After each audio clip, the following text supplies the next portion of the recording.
All right, Mr. Darlington, the president has been advised by the United States chapter of the National Democratic Coalition, NADECO, to resign and save the country from embarrassment. Now, we do know that President Bola Ahmed Tinubu, can you hear me? Yes, I'm hearing you. Go ahead. Yes, so you do know that President Bola Ahmed Tinubu is one of the strong pioneers of the NADECO movement. Exactly. He was the founding father, the fundamental element of the NADECO movement at the time. One of the strong persons that fought for democracy in the country, that fought for the movement of people's right in this particular country. So it's quite ironical that they're asking him to resign and save the country from embarrassment. Now, the advice was given by the group in a statement which was released, on Monday. That is September 25. Now, on Monday, they were reacting to the controversy surrounding his academic record, as a president. Now, they stated that the controversy has caused the Chicago State University to find itself on the precipice of disrepute, teetering on the brink of losing international credibility and accreditation. They also condemned the present socio-economic challenges that President Tinubu's government's failed policies brought upon Nigerians, asking him to resign and save the country from irreprehensible damage. Now, let's look at the situation. The president has been on the seat for more than 100 days, so of course it is expected that magic cannot happen. We do know that his predecessor did a lot in damaging the Nigerian economy. There is no miracle that will resuscitate the economy as quick as possible as Nigerians expect. So, let's cut him some slack that things are still being in place to see how the economy can be strengthened. However, a group which he was a founding member of is asking him to resign. It doesn't mean that things have really gotten so bad that the group themselves are quite dumbfounded as to him and this academic record controversy. What do you think about the statement by the group? Esther, ab initio, Bola Tinubu used NADECO to rise to prominence. NADECO people didn't know what Tinubu was doing while he was there with them. He was a member of NADECO, but he was supporting the government in Nigeria. He used that NADECO to climb to political prominence. How come he's the only one who benefited from NADECO struggle? How come he was the only one? The truth has been the truth now. If you ask Kayode Fayemi, the former governor of the he will tell you the truth now.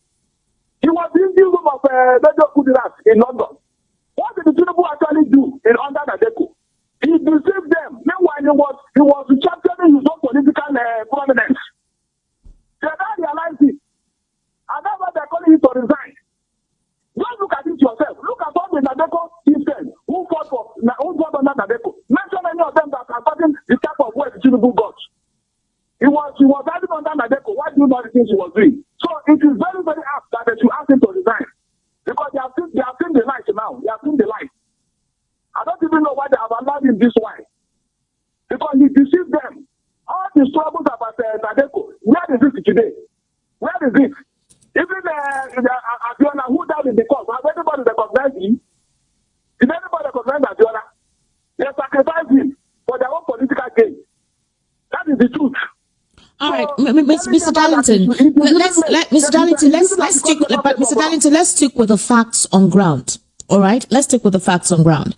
Now, we do know that the president is, at the moment, has put in place some policies that would help rejig the Nigerian economy, which he started out by immediately announcing the total removal of fuel subsidy. However, there is a partial fuel subsidy at the moment. He has realized that it is not possible because of the dire circumstance that the Nigerian economy is.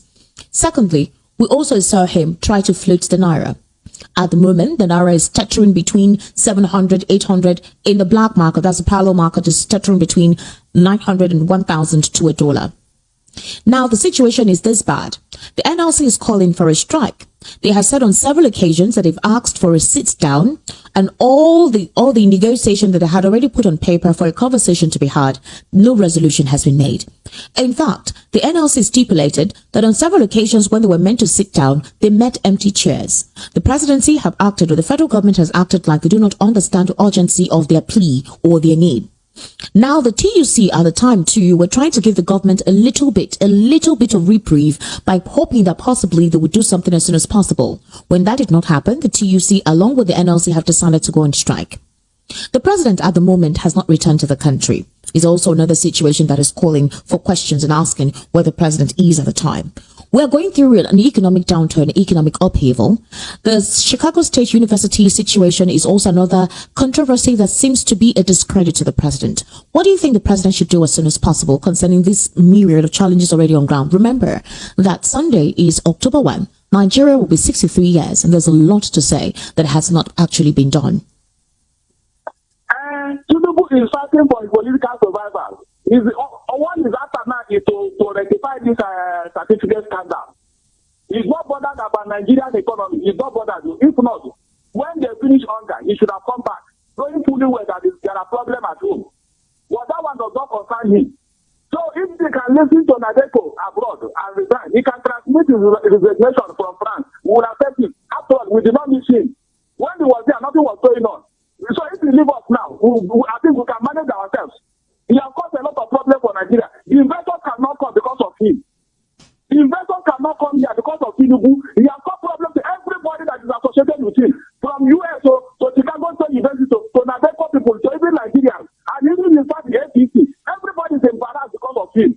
So is it not time for him to resign? Mr. Darlington, Mr. Darlington. He came here and told us that he had unified the Naira. Mr.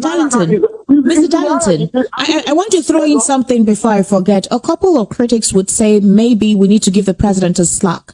You mentioned that investors are not coming to the country because of stifled economic policies, which the president is trying to make flexible through the ministers he has put in place. The coordinated minister of the economy and minister of finance, Wale Edo, has said they're going to put in some economic policies that will be implemented to attract investors. The president himself also traveled recently to India during the summit that was had, and he tried to have some conversations and negotiations to help boost bilateral relationships between our government and other countries or other governments. Now, however, reiterating what NADECO said, I want to read out a statement that was read. They said, Nigeria is in the throes of a deep international image, domestic and regional crisis bleeding profusely on both national and international stages. It is a nation held in disdain presently at the international stage. Its economy is in shambles and its people are hungry for change. They went further to say that presently a dollar is a stone throw from 1,000 naira. Even institutions like Chicago State University find themselves on the precipice of disrepute, teetering on the brink of losing international credibility and accreditation. But a couple of persons would ask, is it the certificate situation being resolved that will resuscitate the Nigerian economy? That is one question that some supporters of the president have asked. Is it the certificate debacle that will resuscitate the Nigerian economy? Credibility is also very important, which is said. What is holding the president from having to be as transparent as possible so that this, controversy can be put aside and Nigerians can trust him? At least he needs that trust to run the government as smooth as possible. When you have told a lot of lies, and you don't know how to wriggle out of it, that is what is troubling him now. He has told lies to everybody. Even I don't think the Chicago State University knew him. They never knew his person until this thing broke out. So they are trying to even cover their image. At the end of the day, I am sure they will do the needful. You are talking about investment. Who will come? Because the investors cannot come and spend their hard-earned money in an economy that lacks integrity. In an economy where there is no security, where there is no life. In an economy where living the man at the helm of affairs, he doesn't have what it takes. So what are you talking about? It is the problem of Nigeria as I spoke to you today. We have never had it this bad from any presidency. Since the creation of this country, we have never, I can let anybody to tell me that we have had something that resembles Tinubu since Nigeria was amalgamated, or since Nigeria got independence. So it's the problem of Nigeria. If you live up to today, you will see everything will bounce back. Are you certain about that? Are you certain that if he is the only person that is the problem, are you certain that the problem is already endemic? It will take more than one person to resolve the myriad of challenges the country is currently going through. How are you certain that when he is no longer there, that things will change? My dear, one person destroyed this economy, one person will repair it. If you see a man of integrity in office today, I am telling you, investors will come because Nigeria is a big market. They are waiting for men of integrity to run the affairs of this country, and you will see things will fall in place. I am telling you, after all, it was one man that destroyed this economy, or one party. If they leave office today, I am telling you authoritatively, people will come in here to invest because we have what it takes. It is this man that has destroyed everything, and his second is coming to consolidate it. That is why people are afraid to come here. And since he came into office, he has not done anything. thing that is outstanding. Mr. Darlington, to be objective, the disattraction or the non-attraction to the country did not start from this administration. It started from former President Muhammadu Buhari's administration. We do know that he was nonchalant, a little bit lackadaisical, and his approach to national issues did not buttress the fact that his people were the priority. So in just this 100 and something days in the office of President Tinubu, would you say he was the one that created the catastrophe in the Nigerian economy, went into something that he inherited from his predecessor? Yes, I don't see the difference between Buhari and Tinubu. He told you that he was coming to consolidate what Buhari did in office. That means he is in bed with Tinubu. He's in bed with Buhari. He likes what Buhari did in office. That's why he's consolidating it. And we say we don't want it. That is the issue here. When you are telling the person, this party, it is FPC party. They have nothing for Nigeria. After all, the PDP was in office for 15 years now. We saw what happened under PDP. Was it like this? You mean the people that was under PDP, that time, they are not Nigerians. This party came into plunder and destroy Nigeria. And we said we will not continue to tolerate them. If Tinubu can listen to NADECO, let him resign, because the handwriting is on the wall already. All right, If you resign now, they may stop the pursuit in Chicago State University. Even the court, we might even beg the article to slow down. But if you continue, they will expose everything. No, they will. Mr. Darlington, thank you so much for your contribution on the World News.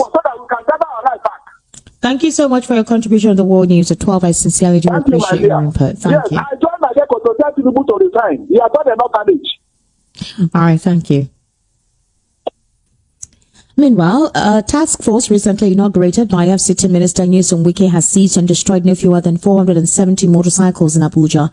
VOP News gathered that attempts by the motorcyclists to keep their motorcycles from being impounded led to a violent clash between them and security operatives. The task force was said to have stormed the community in a raid on Thursday as security operatives engaged them in a speed chase as Okada operators fled into different directions to avoid being arrested. No fewer than 470 motorcycles were said to have been impounded in an exercise that started from the popular car wash bus stop in Lugbe, coming through Gosa, Bill Clinton Drive, Trademore Estate, Lugbe Junction, as well as the Kubwa and its environs. VOP News also gathered that several tear gas canisters were shot by a combined team of personnel from the DRTS, police, civil service, DSS, and the military to repel the irate motorcyclists who pelted the task force in the process with stones. The Secretary, Transportation Secretariat Inya Imboktokum, while addressing correspondence before the seized motorcycles were crushed at Area 1 roundabout, warned commercial motorcyclists to strictly limit their operations to the areas designated for them.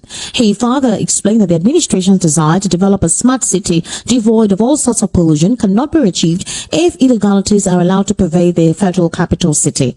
Also, the director, FCT Directorate of Road Traffic Services, Dr. Abdulateef Bello, said apart from the city center, commercial motorcyclists are not allowed to operate on any of the territory's highways, stating that the administration is determined to rid the entire FCT roads of Okada operators. Now to wrap up the world news at 12, here again are the top stories. You heard that Peter Obi has spoken on Nigeria's continuous challenges. Abure triumphs as Supreme Court affirms Achonu. Atiku berates Tinubu in non-disclosure of CSU academic records. Kandije sets up committee on impeachment crisis which is rocking the Ondo State government. Lopeng asks Beefy mobilize members for action. That is a wrap on the world news at 12 right here on Voice of the People, 90.3 FM. My name is Esther Wachuku. Good afternoon. Thank you for staying with us. Up next is Matters with Ikami Jude.